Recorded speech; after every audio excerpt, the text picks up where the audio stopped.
Bom, continuando de onde a gente parou o outro vídeo, vamos ver mais alguns comandos básicos de Linux aqui que vão ser necessários.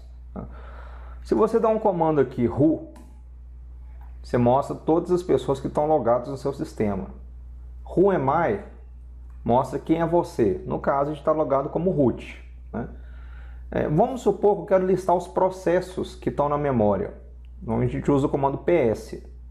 Só que esse comando ps ele está mostrando alguns processos, né, mas do usuário, não está mostrando os processos do sistema.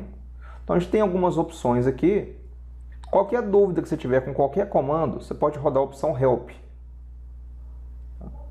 Aqui, ó, ele te dá várias opções específicas de cada um. Ou você pode usar um manual. Só você escrever man, né, de manual e o comando. Aí ele vai abrir como se fosse um VI para você ler aqui tudo que você quer ver. Se você quiser sair, é igualzinho um VI. Aperta Q e manda sair. Há um exemplo aqui, ó. Ele está falando que para listar todos os processos do sistema, você pode usar a opção ps-e ou no formato BSD ps-ax. Um exemplo aqui, ó, ps-e. Olha lá, ele está mostrando, né, todos os processos do sistema. Só para relembrar que a gente viu antes, vamos supor que eu quero filtrar somente os processos do SSH. Lembra que o grep filtra uma linha, né? Olha lá, me mostrou somente os processos do SSH. Mas enfim, vamos voltar aqui, ó, a raiz. Vamos criar um diretório aqui de novo. Aliás, vamos criar dentro de root, é melhor. Então, pwd, estou dentro de root. Vamos criar aqui um diretório aqui chamado teste. Até já tem o teste. Acho que foi o mesmo que a gente fez no último vídeo. Vou criar aqui dentro um arquivo chamado de... Pode ser arquivo.txt mesmo. Então, é muito criativo. Então, testando... Vamos colocar um texto aqui, ó. Testando permissões arquivo.txt. Aí, ó, criamos o arquivo.txt. Esse arquivo.txt ele foi criado pelo root que está no grupo root. Vamos supor que eu quero dar uma permissão diferente para outras pessoas, outros usuários. Como é que eu faria isso aqui? Antes, vamos ver como que a gente pode criar um usuário. Você tem um comando user add, né? Você pode colocar aqui usuário Marcos. Então, criei esse usuário Marcos. Tá? Tem uma coisa que confunde muito aqui no Linux, é o seguinte: você tem user add e add user. Qual que é a diferença? Você viu que no primeiro, no Marcos, eu criei, mas ele não pediu para colocar a senha. Eu teria que digitar um comando chamado passwd para me colocar a senha. Nesse add user, ele já está criando o diretório home do usuário, que é tipo a pastinha pessoal do usuário, e já está pedindo para me configurar a senha. Então, sempre prefira o add user na hora que for criar as informações. Senão você vai ter que fazer o diretório, colocar a senha, tudo manualmente. Aí, enfim, agora existe o usuário Carol. Então, como é que eu vejo esse usuário? Lá naquele arquivo passwd que eu falei antes. Lá no final, ó lá. Carol. E tem um outro arquivo também, que é o shadow, que mostra inclusive a senha dela criptografada aqui, ó. Eu vou falar sobre isso mais para frente no curso. Enfim, o que eu quero fazer aqui? Primeira coisa, eu quero mudar o controle do arquivo para Carol. Quero que ela seja a responsável do controle aqui. Como é que eu posso fazer isso aqui? Change owner, ou seja, mudar o controle. Eu tenho que falar o usuário e o grupo. Se eu quisesse, eu poderia fazer assim, ó. O usuário permanece sendo root e o grupo é o grupo Carol. Pô, mas Carol não é usuário? É porque quando você cria um usuário no Linux, ele cria um usuário e um grupo com o mesmo nome. Então, no caso aqui, ó, Se eu colocar isso aqui, ó, vai ser ela como usuário e como grupo. Olha só. Mudei, né, as permissões aqui agora, né? Agora ela é a dona do arquivo, o usuário que eu criei. Agora, como é que eu mudo essas permissões aqui? Tem duas formas. O comando é o mesmo, é chmod. Só que tem uma forma de você trabalhar baseada em letras, outra baseada em números. Então, eu vou explicar aqui a baseada em letras, porque em números eu acho meio complicadinho da gente explicar rápido aqui. Isso aqui é o seguinte, pensa que você tem três permissões. Leitura, R, gravação, W, e execução, X. Por exemplo, toda vez que tiver um script ou um programa que você precisar executar, ele tem que ter permissão X, senão ele não executa.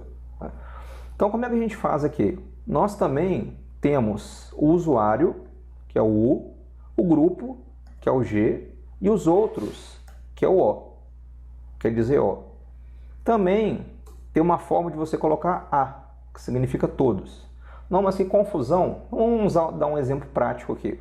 Vamos supor que no grupo, que é esse aqui no meio, somente para o pessoal do grupo, eu quero dar permissão de executar para esse arquivo. Como é que eu faço?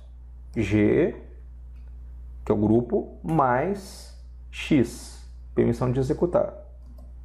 Para que grupo que eu quero dar permissão de executar? Se eu quero dar permissão de executar por padrão, né, para o grupo que está aqui. Se eu quisesse modificar, colocar para o outro grupo aqui, né, eu teria que novamente dar um change owner e mudar o cara do grupo ali. Então vamos dar um ls-l aqui, ó. Olha só, o arquivo ficou verdinho. Por quê? Porque agora ele tem permissão de execução. Podia ser um script, alguma coisa assim. Se eu quiser tirar essa permissão, de novo, só dá contrário, menos. Então tirei a permissão para o grupo. Vamos supor que eu quero dar agora uma permissão para todo mundo para gravar. O usuário já tem, só que o grupo não tem e os outros, né, que não está nem o usuário, o grupo também não tem. Então, ou eu poderia fazer, né, usar aí o grupo e os outros, né, ou eu posso usar A de todos. Então, A mais W. Para todos, permissão de gravar arquivo.txt. Olha só, olha lá, todos agora têm permissão de ler e gravar. O que acontece aqui? Essas três seções também podem ser representadas por números. Então, normalmente o R tem um valor de 4. O W tem um valor de 2 e o X tem um valor de 1. Então a soma desses caras aqui dá as combinações que você precisa. Por exemplo, aqui, ó, aqui está R e W, então eu tenho 6, somando esses dois. Aqui também eu tenho 6, aqui também eu tenho 6. Se eu quiser colocar todos também com permissão de execução, como é que eu poderia colocar? Se o X aqui é 1, então ficaria 7, 7, 7. E se eu quisesse manter a permissão de execução, por exemplo, só para o primeiro, só para os dois primeiros, para o usuário e para o grupo, e para o final não, tá? Ficaria 7, 7, 6. Tá? Vamos ver aqui, ó. chmod 776, arquivo.txt. ls-l, arquivo.txt. Olha lá.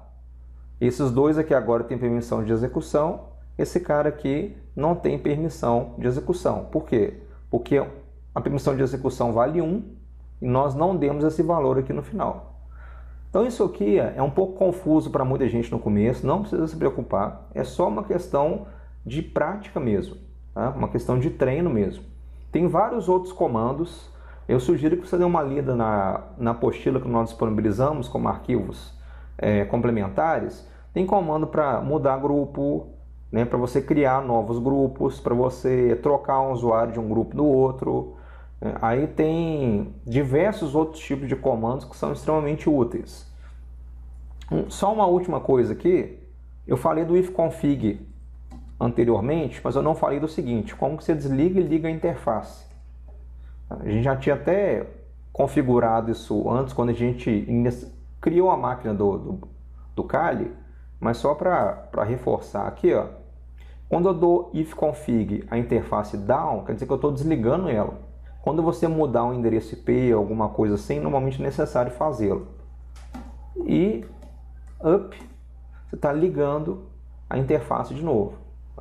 Aí tem várias outras coisas que são importantes aqui, mas o que a gente precisava para o curso mesmo, para começar, é só essa introdução básica em relação às permissões, edição de arquivos, criação de diretórios. Espero que tenha ficado claro. Qualquer dúvida, fique à vontade, pode postar aí na comunidade, tal, que a gente responderá rapidamente, mas não deixe de dar uma lida para quem tiver dificuldade na apostila, vai ajudar bastante. Ok, pessoal? Então, vamos avançar para a próxima categoria. Até mais!